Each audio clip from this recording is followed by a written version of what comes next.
Bonjour tout le monde, bienvenue à la radio d'afrocreole.com, bienvenue pour ceux qui m'écoutent via Facebook en direct et bienvenue à l'émission En toute honnêteté avec votre animateur moi-même, Walbert Kianzan Junior. Aujourd'hui, avant de commencer, l'émission d'aujourd'hui est une émission très particulière où ce que je vais toucher euh, les mauvaises critiques et les mauvaises habitudes et excuses que les gens utilisent pour ne pas aller à Dieu. C'est pour ça pourquoi je fais ce sujet-là. C'est parce que moi-même, je suis chrétien depuis 3 ans et moi, personnellement, Dieu a vraiment, vraiment changé complètement ma vie. Et quand je remarque ça, je vois à quel point que Dieu est grand. Je veux que les autres aussi, quand je peux dire, j'aimerais vraiment voir qu'ils vivent la même façon que moi. Et ce qui est triste, c'est de savoir que malheureusement, il y a plusieurs personnes, malheureusement, dans cette société qui ne veulent plus rien savoir de Dieu, ont des mauvais jugements vers tout ce qui a à voir avec l'Église et Dieu, à cause de plusieurs choses différentes, à cause de plusieurs raisons. Et c'est triste, puisqu'ils ne font que s'éloigner de la maison qui peuvent réussir à les sauver. Pour parler de ce sujet, j'ai un invité très, très, très spécial. Je vais lui laisser se présenter lui-même. Je parle du révérend et pasteur Caleb Bissi Barthelus. Alors, bienvenue. Que le Seigneur vous bénisse. Merci de m'avoir invité et je suis fier de voir le bon travail que tu opères. Et nous saluons tous les nombreux auditeurs de Radio Créole, Radio Afro Créole. Je suis content d'être là. Moi, je suis vraiment très content de ta présence. Vraiment, c'est très important parce que j'aime beaucoup ce sujet-là. Je suis très content que tu viennes ici parce que pour le vrai, c'est sûr que toi, tu as beaucoup plus d'expérience, tu as déjà vu beaucoup de choses. Essaye de peut-être exhorter les gens parce que pour le vrai, je suis vraiment ça triste le fait que pour le vrai, de voir ces personnes utiliser certains prétextes pour ne pas aller à l'église. Peut-être aussi demander à tous ceux qui le suivent par Facebook, il y a plusieurs qui suivent par radio, mais ceux qui suivent spécialement par Facebook, partagez-le parce que nous croyons que le Saint-Esprit peut emmener beaucoup de guérison et de consolation par ce sujet. Donc partagez le lien avec vos listes, s'il vous plaît, avec votre liste. Amen. Le premier sujet que j'aimerais parler avec toi, c'est avant la marche chrétienne. Moi, je l'avoue moi-même. Une des raisons, c'est vrai que ça fait seulement 3 ans que je suis chrétien. Et une des raisons pourquoi je n'ai pas voulu aller à l'église, c'est tout simplement parce que je disais que je péchais, comme Dieu ne m'aimait pas assez. Et tout, je croyais que Dieu ne m'accepterait pas comme je suis. C'est sûr qu'il y a beaucoup de personnes qui ne comprennent pas que le but avec Dieu, c'est de ne pas être parfait. Mais c'est de quand on commence, c'est au moins d'avoir un cœur sincère envers lui. Mais malheureusement, il y a beaucoup de personnes qui ne comprennent pas ça, qui ne comprennent pas que c'est pas une question d'être parfait, mais c'est juste aller vers le Dieu parfait et vraiment commencer ce cheminement vers ce que Dieu veut faire pour nous changer. Donc, je veux savoir qu'est-ce que tu penses de ces gens-là qui prennent un prétexte que je ne suis pas assez bon pour aller vers Dieu. Premièrement, c'est un piège de l'ennemi, c'est un piège du diable. Le message de Jésus est inclusif. Venez à moi, vous tous qui êtes fatigués, chargés, je vous donnerai du repos. Nous n'allons pas à l'église parce que nous sommes parfaits. Nous allons à l'église parce que nous avons besoin d'être transformés par le Dieu parfait. Par conséquent, maintenant, l'église n'est pas le rendez-vous de ceux qui peuvent se mettre sur un piédestal de perfection. L'église est le rendez-vous d'être imparfait, venu pour être transformé par le Dieu parfait. De la même manière qu'on dit, je n'irai pas à l'église parce que je ne suis pas bien. Qu'est-ce que l'église? C'est l'hôpital du Seigneur. Je n'irai pas à l'église parce que ma vie n'est pas en règle. L'église est l'hôpital du Seigneur. Nous allons à l'hôpital parce que nous avons des problèmes physiques à régler. Et bien l'église est un hôpital spirituel où nous venons tout simplement pour avoir la guérison de l'âme. Est-ce que tu penses que, sans mettre de blâme nécessairement, mais est-ce que tu penses que peut-être c'est à cause de comment les autres chrétiens agissent du point de vue que souvent, quand on a l'impression, nous, de l'extérieur, parce que moi c'était comme ça avant, j'avais l'impression de l'extérieur, quand on regarde le monde à l'église, on est comme waouh, ok, ils ont l'air comme tous saints et parfaits. Est-ce que tu penses que, en tant que chrétien, on ne démontre pas assez, je pense que tu aimes ça, ce terme-là, mais notre vulnérabilité à certains points? Premièrement, trop souvent, nous mettons sur une impression religieuse de perfection, si les chrétiens étaient un peu plus ouverts par rapport à leurs défis, par rapport à leurs problèmes au niveau du passé, par rapport à leurs carences, par rapport à leurs différents combats, par rapport à leurs différentes addictions, on pourrait mieux rejoindre les masses. Mais trop souvent, nous vendons une image de propreté, de pureté. Pour rejoindre les masses, il faut tout simplement parler de l'amour de Jésus, parler de comment Jésus nous a transformés et laisser maintenant le Saint-Esprit faire un cheminement dans le cœur de ces gens-là. Donc, est-ce que, c'est drôle que touche le point là, est-ce qu'il y a une limite à ce qu'on doit raconter justement à ces gens-là? Puisque malheureusement, j'ai comme l'impression que, oui, on sait qu'on a un passé, puis même si on le raconte, on dirait que peut-être ces personnes-là vont peut-être prendre un prétexte que, oh ben là, s'il l'a fait, ben, pourquoi moi je vais... Mais à la vérité, c'est pas mon passé que je mets en évidence, c'est le Dieu qui peut me sauver de mon passé.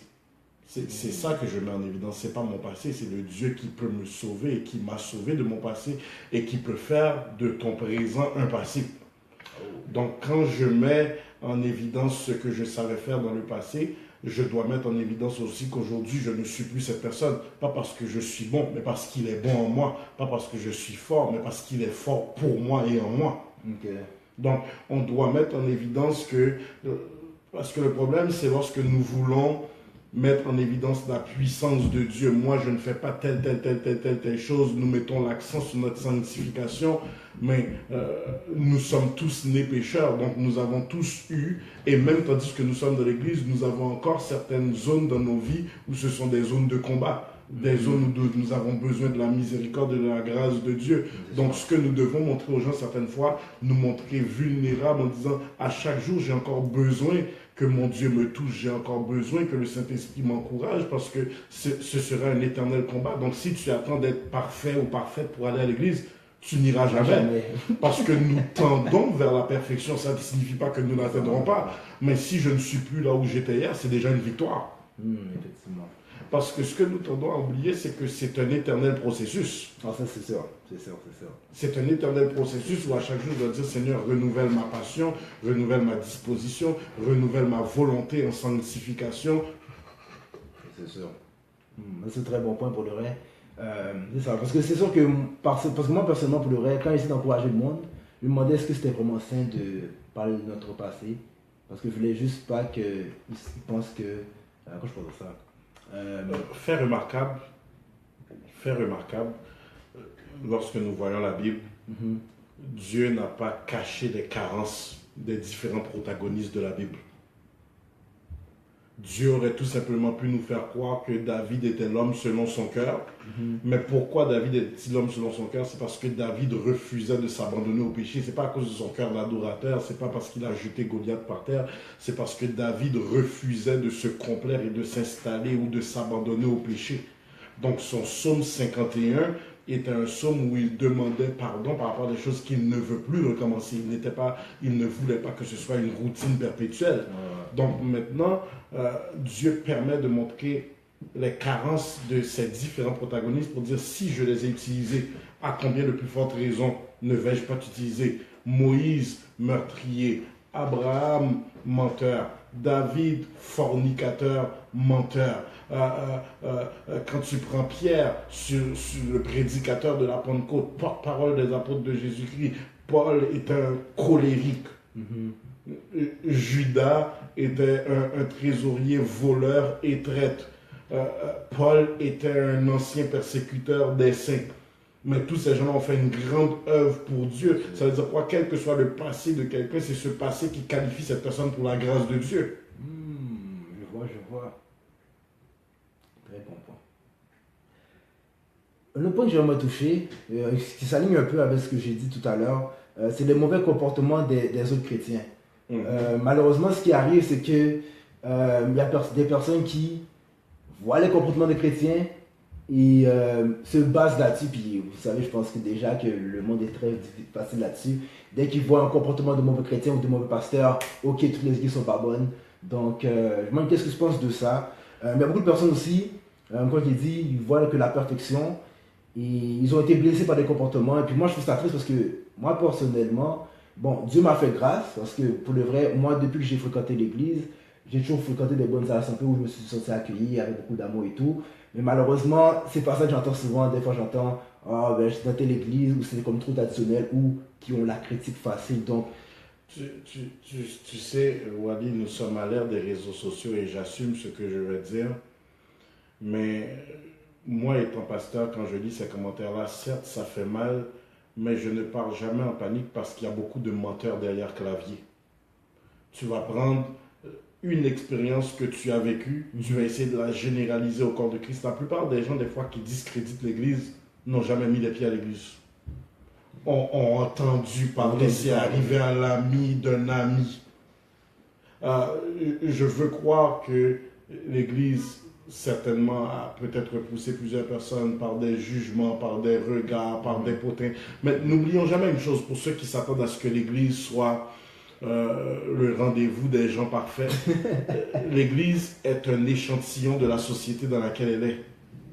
Ça veut dire quoi? Si dans le monde extérieur, dans le monde séculier, il y a des menteurs, il y a un pourcentage de menteurs dans l'Église. S'il y a des fornicateurs, il y a un pourcentage de fornicateurs dans l'Église. Si dans la société, il y a des hommes adultères, ben, il y a un pourcentage d'hommes adultères dans l'Église. L'Église n'est rien d'autre qu'un échantillon de toutes les couches de la société, de tous les fléaux de la société, de toutes les carences de la société. La seule chose, nous sommes les mêmes personnes, nous avons au même emploi, nous allons à la même école, sauf que le dimanche matin, ou en semaine, ou à chaque jour, nous avons un temps avec Jésus.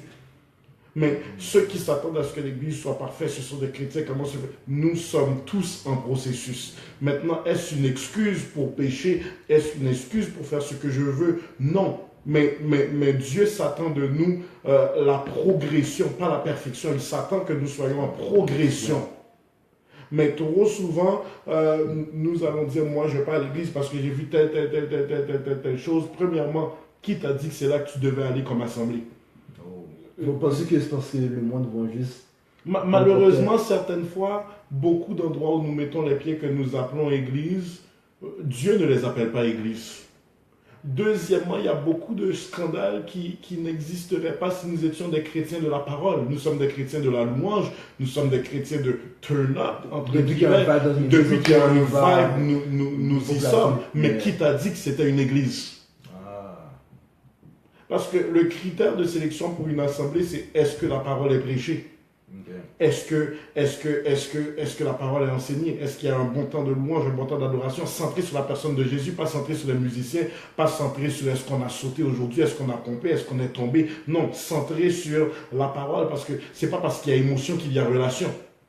Maintenant, pour tous ceux qui disent, moi, je restais chez moi, je sais ci, je sais là, la réalité, c'est quoi? Est-ce que tu vas arrêter de payer tes taxes parce qu'il y a un gouvernement qui a fait... Maintenant, le problème, est-ce le gouvernement ou les mauvais politiciens? Le problème, est-ce l'appareil chrétien ou certains pasteurs qui ne servent pas Dieu et se servent de Dieu? Donc, trop souvent, nous voulons paralyser un système et dire il est caduque, il est obsolète, il n'a pas sa raison d'être. C'est pas vrai. C'est pas parce que 2-3 personnes ont échoué ou font du mal, malheureusement le mal part toujours plus fort que la vérité. C'est bizarre, hein? C'est tendu les histoires de la vie, c'est toujours comme ça. Mais la plupart du temps, tu vas demander à la personne, quelle église t'as été? Elle ne se souvient pas du nom du pasteur, ou non menti. C'était où l'église? Quelque part à Saint-Michel. Saint-Michel a trop d'églises. T'es supposé de me dire... Non, tu es supposé être capable de me dire, est-ce que c'était sur la 8e avenue? Est-ce que c'était sur la 10e? Est-ce que c'était à Montréal-Nord, sur Charlon? Mais c'était où? Donc, je compatis avec tous ceux qui ont été blessés par l'Église, parce que oui, l'Église a blessé certaines personnes, mais l'hémorragie n'est pas aussi profonde que nous le pensons. Parce que plusieurs personnes vont dire, l'héritage de la religion a fait beaucoup de dégâts. Religion n'est pas relation. Un point que j'aimerais toucher là-dessus pour avant de fermer le point, pensez que Dieu va toujours trouver une façon pour une personne qui peut-être, parce que moi je pense que oui, il y a une partie critique, mais il y a aussi une partie des gens que c'est juste, par exemple, ils sont peut-être nés là-dedans, fait qu'ils ne connaissent que ça, que genre, que l'église de tradition, que l'église de religion, et qui peut-être, puisqu'ils ne connaissent juste ça, sont comme dans un genre de, pas ignorance, mais ils ne savent aucunement quel est le Dieu de relation, parce qu'il y a des gens qui sont comme ça, que ils aiment Dieu, mais ils ne savent pas qu'ils sont dans une position de religion ou de relation. Excuse-moi, ils ne savent pas qu'ils sont dans une position de religion et de tradition. Donc, est-ce que tu penses que Dieu va toujours trouver une façon de peut-être éclairer la personne pour dire, oh, ben tu sais quoi, oui c'est vrai que tu aimes ton Dieu, mais tu es sur la mauvaise voie. Est-ce que tu penses que Dieu va toujours faire une façon pour faire sentir à la personne que, oh, peut-être tu n'as pas optimisé. Dieu va toujours s'assurer de cogner à la porte de nos cœurs, car il s'attend à plus de nous. Dieu va toujours te donner cette lucidité de comprendre que tu es dans un système de mort spirituelle, tu es dans un système où malheureusement, maintenant c'est sûr que quand tu es adolescent, tu es avec maman, papa, la seule chose que tu peux faire c'est prier. Tu ne peux pas choisir juste une autre assemblée comme ça, tu vas sans maman, sans papa. Maintenant quand tu deviens une personne lucide et tu as atteint ta majorité, tu es une personne responsable et tout ça, tu dois être en mesure d'identifier est-ce que les besoins de ton âme sont rencontrés, est-ce que tes besoins spirituels sont rencontrés. Maintenant, tu dois faire un choix. Je pense à mon âme ou je pense à mes amis. Je pense à mon âme ou je pense à l'église où j'ai grandi, le pasteur qui m'a présenté au temple. À l'instant où mon âme est dans une position de sécheresse, quelque chose doit être fait. Donc Dieu va quand même trouver une façon. Dieu va toujours trouver une façon pour emmener ses enfants là où il envoie la manne. Okay. Parce que malheureusement, certaines fois, la personne qui est dans la tradition n'est pas une mauvaise personne. La personne qui est dans la tradition, mais il y a trop de choses dans l'évangile pour que je reste dans une position de stagnation. Okay. Il y a trop de messages que je n'ai pas encore entendus, il y a trop de chants que je n'ai pas encore chantés, il y a trop de prières que je n'ai pas encore priées pour que je reste dans une position de stagnation. Et Dieu déteste la mort spirituelle. Donc, avant d'aller au prochain point, je vais prendre une petite pause musicale. Donc, on vous revient dans quelques minutes à la radio d'afrocreole.com.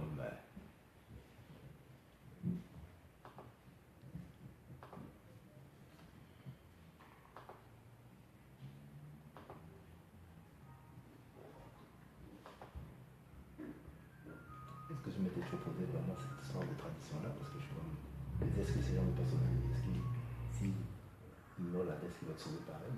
Ils seront sauvés. Mais est-ce que c'est comme décider de se contenter d'être benché toute la vie.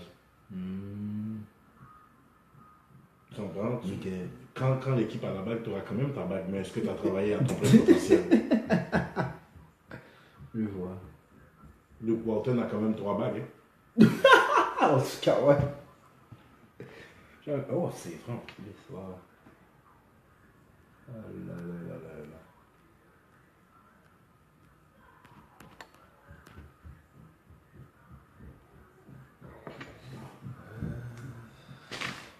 Il reste 3. Hein? Je fais bien ça. Oh. Merci. Comme je dis, c'est vraiment eux qui m'ont forcé. C'est eux qui m'ont donné des opportunités parce que c'est pas de moi, pour le reste, c'est moi-même. C'est vraiment eux qui m'ont poussé là. Puis, bon, c'est plus comme ils ont reçu ça, donc va prier. Puis je suis comme, ok. Puis j'ai dit comme, vas-y. Bah, j'avoue.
Tu joues de la musique, ouais. Tu peux faire en sorte qu'on écoute la musique. Parce que Oh ben là, c'est pas bien après. C'est terminé, je vais te dire comment faire. Parce que je vais sortir au moins.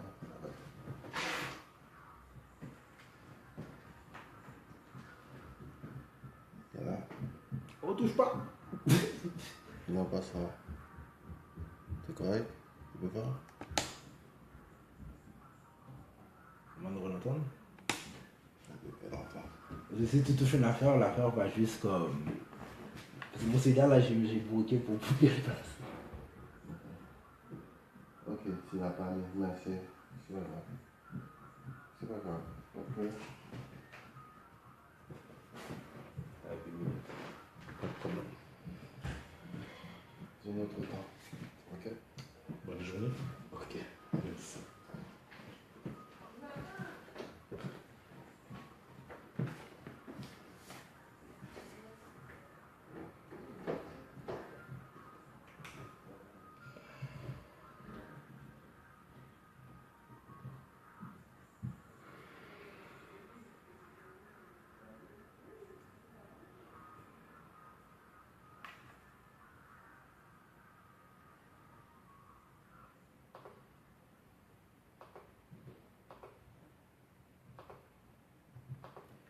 Donc, bienvenue. Ceci était Godson avec ce que j'ai à faire.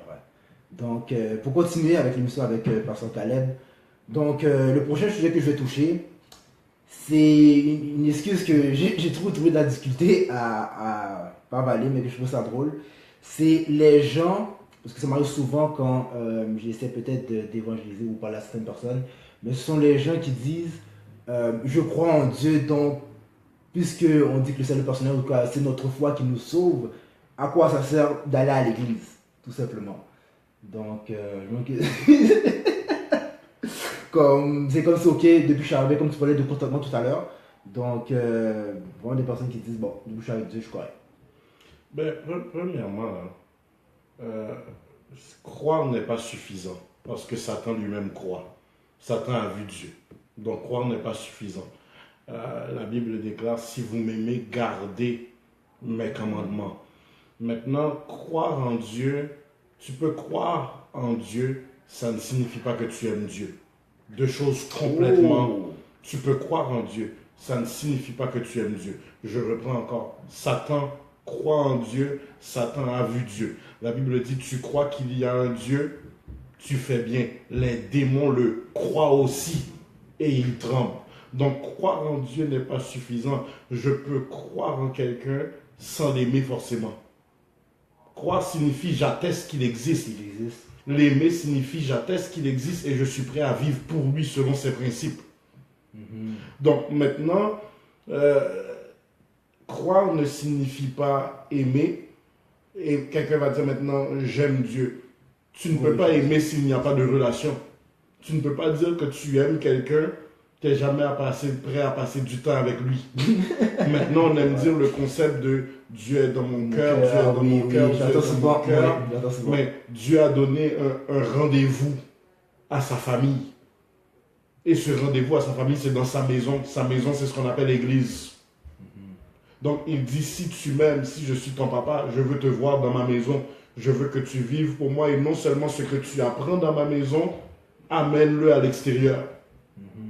Ce que tu reçois dans ma maison, amène. Maintenant, cette histoire de je peux croire sans aller à l'église, j'ai pas besoin de l'église pour entretenir ma relation avec Dieu, eh bien, tu n'as pas besoin d'hôpital quand tu es malade. Tu n'as pas besoin d'hôpital. Tu peux te guérir toi-même. De la même manière que spirituellement parlant, j'ai besoin du Seigneur pour guérir mon âme. Donc c'est vraiment du monde qui peut-être en cœur fermé. C'est un autre piège de l'ennemi de dire je peux faire l'église à la maison. Oui, fais l'église à la maison, là où se passent toutes sortes d'histoires. Non, je peux avoir l'extension. L'église commence à la maison, mais l'église ne reste pas à la maison.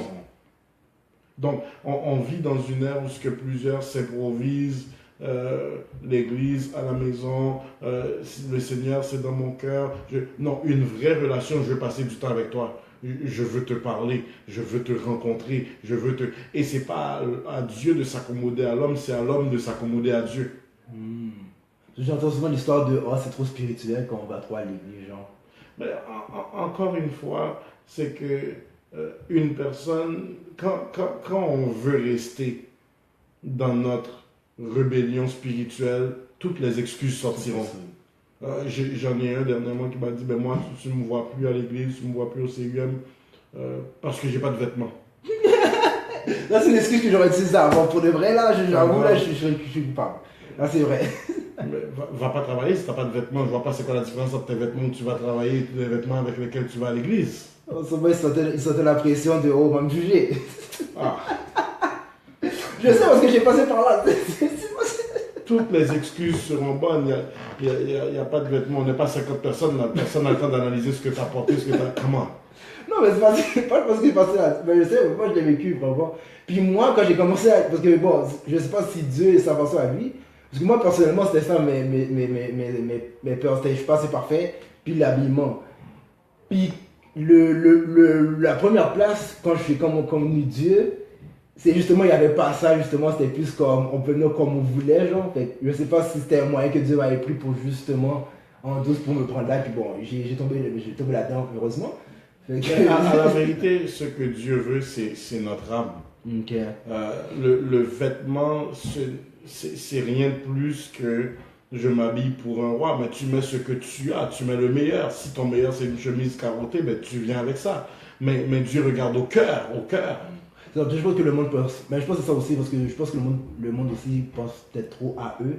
Comme si on dit qu'ils viennent à l'église plus pour eux et non pour Dieu, je sais pas, comme c'est l'apparence, faut que je paraisse la soif de paraître, et je retourne avec ce point-là, lorsqu'on ne veut pas croire, toutes les excuses sont bonnes. Lorsqu'on ne veut pas se plier, toutes les excuses sont bonnes. Mais je veux croire encore que l'Église a sa pertinence dans cette société. Certaines fois, c'est capital. Les gens m'ont demandé pourquoi les églises sont exemptes de taxes. Je ne peux pas comprendre pourquoi les prisons seraient encore plus petites et trop petites s'il n'y avait pas nos églises qui faisaient un travail de terrain avec les jeunes. Elles seraient beaucoup plus remplies que ça. Les centres comme Louis H. Lafontaine seraient beaucoup plus remplis que ça. Le taux de suicide serait beaucoup plus haut. Le taux de pauvreté serait beaucoup plus haut. Nous ne faisons pas seulement scander des slogans, nous travaillons sur le terrain. Amen. Ouais. Un autre point aussi, ça ressemble un peu le point aussi, c'est ceux qui ne sont pas d'accord avec le pasteur, ils quittent l'église. Donc, on parlait tout à l'heure des personnes qui peut-être se sentent pas dans... Ils sont dans une assemblée qui sentent qu'ils ne se sentent pas touchés. Mais malheureusement, il faut avouer, il y a certaines personnes, tout simplement, comme on l'avait dit tout à l'heure, cherchent un genre de vibe. Donc, vont dans une église, dès qu'il y a quelque chose qui ne sont pas d'accord, ils font juste quitter l'église, dès que le pasteur n'est pas bon. Ce sont des gens qui veulent toujours qu'on les caresse du sens du poil et qui refusent de manger ce que j'aime ça appeler des canaux spirituels. J'ai traité ce point avec beaucoup de respect, mais premièrement, pour moi, une personne qui a fait trop d'assemblées, et quand je dis trop d'assemblées, 5 assemblées et plus, il y a un problème avec la foi même de cette personne, avec sa consécration, avec sa compréhension de ce qu'est une relation avec Dieu, avec sa compréhension de ce qu'est la soumission, avec sa compréhension de ce qu'est le mandat d'une église locale. Tu ne changes pas d'église comme tu changes d'épicerie. Bon, aujourd'hui je préfère IGA, demain je préfère Super C, après-demain je préfère Maxi. On ne change pas d'église comme ça. Non. Premièrement, pour qu'un fidèle quitte une église, il faudrait qu'il y ait un problème extrêmement grave. Et quand je parle de problème extrêmement grave, tu vois que le pasteur est un hérétique. Hérétique, ça veut dire quoi? Il tord le sens des Écritures. Il met les textes hors contexte à son profit. Donc, moindrement qu'il y ait un problème au niveau du credo doctrinal, là, ton âme est en danger, tu quittes. Mais si c'est tout simplement parce que tu avais un litige, je te mets au défi de m'appeler. Et mon cellulaire qui est privé, je suis prêt à le mettre public si quelqu'un peut me prouver qu'ils ont trouvé l'église parfaite.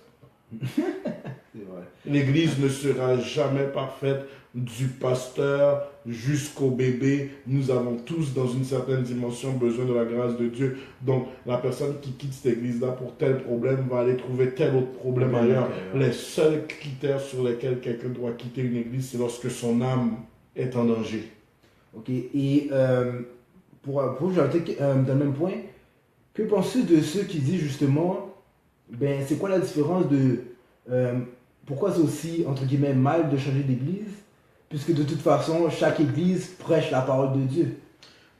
Premièrement, pour moi personnellement, voici comment je ne suis aucunement insécure, moi, quand je vois des brebis quitter.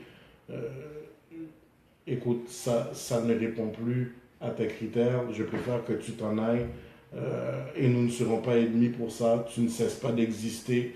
Pour moi, tu as décidé d'orienter ta foi ailleurs. Libre à toi. Si Dieu t'a parlé, c'est une phrase célèbre dans cette génération. Le Dieu m'a dit, va et nous verrons tôt ou tard si Dieu t'a parlé. Maintenant, comment je conseillerais aux gens de quitter une église quand tu n'es plus béni avec un ministère, quitte bien.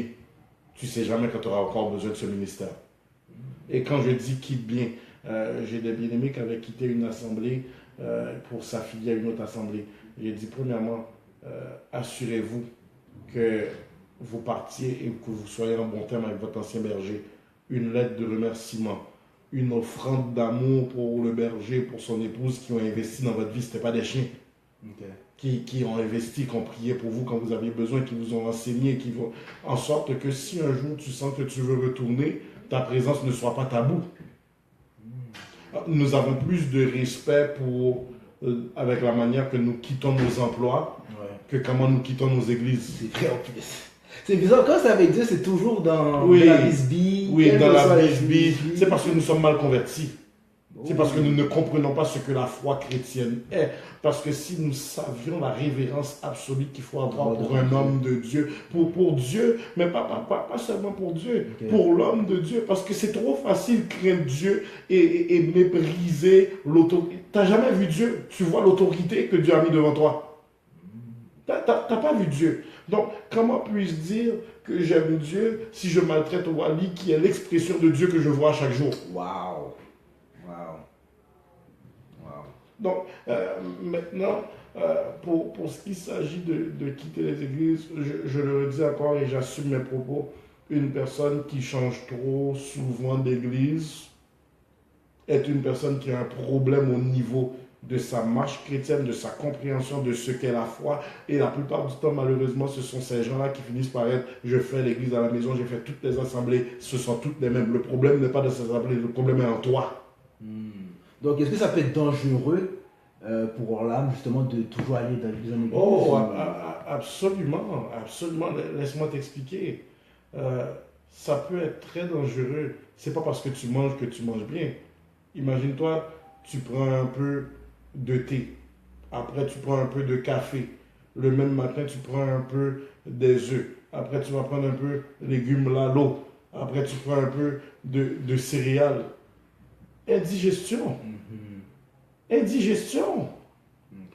Donc, quand Dieu, maintenant, quand tu changes si souvent d'église, le message que tu envoies, c'est que Dieu fait énormément d'erreurs dans la manière qu'il parle. Parce que le pseudo laisse sans qu'il ne s'est pas touché. Oui, c'est toi qui as dit Dieu m'a envoyé. C'est toi qui as dit Dieu m'a envoyé là quand tu as pris la main d'association. C'est toi qui as dit Dieu m'a envoyé là. Ok, je comprends. Après que tu arrives dans l'autre assemblée, tu dis Dieu m'a envoyé là. Tu arrives dans la troisième assemblée, Dieu m'a envoyé là. Le diable t'a gagné. Le diable t'a gagné et tu vas rester dans un cycle de promenade jusqu'à temps que tu restes à la maison parce que ta réputation a été faite dans la ville. C'est plus beau que je pensais. Et je te le dis, quiconque, et je vais quitter ce point-là, mais quiconque a trop souvent changé d'église, tu es un démon de promenade, le diable t'a gagné. C'est l'insoumission qui te fait quitter. Donc, le dernier point que j'aimerais clôturer, c'est tout ça englobe tout, c'est juste pour dire qu'il n'y a aucune excuse pour aller vers Dieu quand on connaît son amour. Donc, malheureusement, il y a plusieurs personnes qui disent Dieu m'aime pas, je ne sais pas s'il m'aime, ne comprennent pas que Dieu aime tout le monde. Et je sais pas, j'avais entendu un message une fois, c'est que, tu pourras me corriger si c'est le cas, c'était que Dieu aime tout le monde égaux. s'il y a une personne qui a l'air d'être plus aimée par Dieu que l'autre, c'est tout simplement qu'il a plus ouvert son cœur. Dieu, c'est très bien dit, Dieu aime tout le monde. Est-ce que Dieu agit de la même manière pour tout le monde? Absolument pas. Relation égale privilège. Relation égale privilège. Maintenant, c'est important dans cet amour qui appelle, dans cette grâce à la croix, c'est Jésus qui ouvre ses bras pour accueillir l'humanité. Mais accueillir l'humanité, premièrement, à son amour, mais interpeller l'humanité à un besoin de changement. Okay. Et pour finir, justement dans le même domaine, quand on j'aimerais savoir de quelle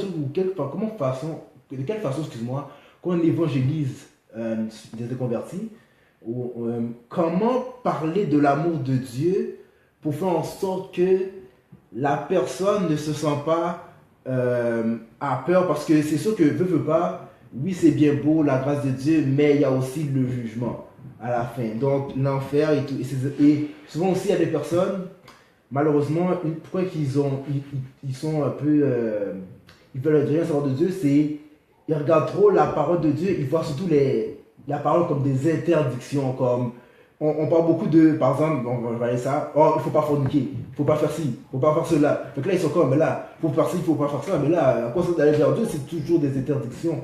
Donc, comment parler avec des gens avec amour pour vraiment montrer plus l'amour de Dieu? Parce que je sais pas, moi, j'ai comme l'impression que si on parle trop, peut-être du côté interdit, genre, on dirait que ça attirait peut-être moins que si on parle de l'amour de Dieu. Premièrement, et ça, c'est capital de comprendre ça.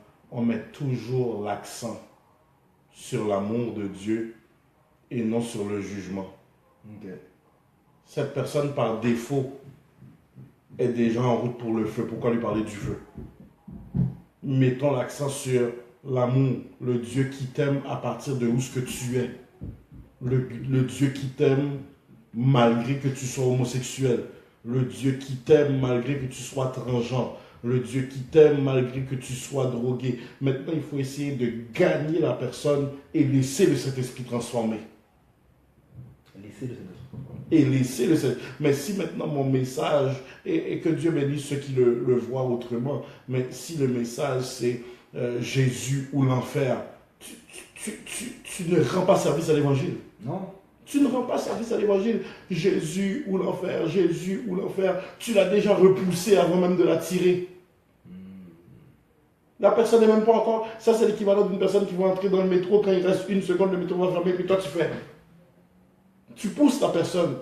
Jésus ou l'enfer. Non. Dieu est amour. Et le verset le plus important de toute la révélation, c'est Jean 3,16. Car Dieu a tant aimé le monde qu'il a donné son Fils unique afin que quiconque croit en lui ne périsse point, mais qu'il ait la vie éternelle. Car Dieu, l'être suprême, a tant aimé le plus grand amour, le monde, une invitation à tous qu'il a donné le plus grand don, son Fils unique, le plus grand homme, afin que quiconque, invitation à tous, croit en lui, la plus belle croyance, ne périsse point, la plus belle sentence de non-culpabilité, mais qu'il ait la vie éternelle, la plus belle promesse. Donc si le verset de la Bible, le verset le plus important de toute la Bible est extrêmement positif, je dois présenter un Jésus qui accueille et non un Jésus qui repousse. Ok, je vois. Maintenant, inévitablement, relation produira conversation. Ce qui veut dire? Ça veut dire, une fois que cette personne commence à entrer dans une relation avec Dieu, elle va développer la capacité maintenant de recevoir l'évangile selon toutes ses facettes, les différents angles. Okay. Mais sera moins enclin à courir car l'amour de Dieu l'aura déjà gagné. Une fois que l'amour est déjà gagné, c'est là qu'on pourra... Oui, même quand quelqu'un vient à l'église, si c'est un hôpital, ça prend des drogués, ça prend des junkies, ça prend des homosexuels. Est-ce qu'on comprend? Venez à moi, vous tous qui êtes fatigués et chargés, vous tous. Mais nous n'arrêtons pas d'agir comme si nous sommes propriétaires de l'évangile de Dieu. Non, celui qui a versé son sang dit mon sang a été versé pour tous. Donc laissez-les entrer.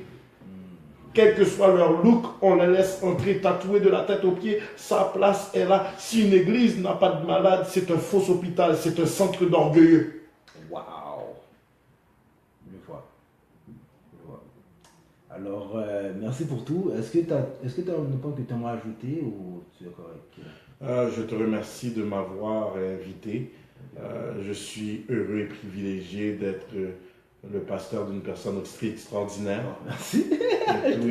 Et je salue la méga famille du complexe CUM. On se verra demain matin. Je suis excité. Ça fait presque un mois que je ne suis ça, pas là, justement, Donc, là. on se verra demain matin. Et puis, Gatineau, on se voit ce soir et dimanche soir. Soyez bénis.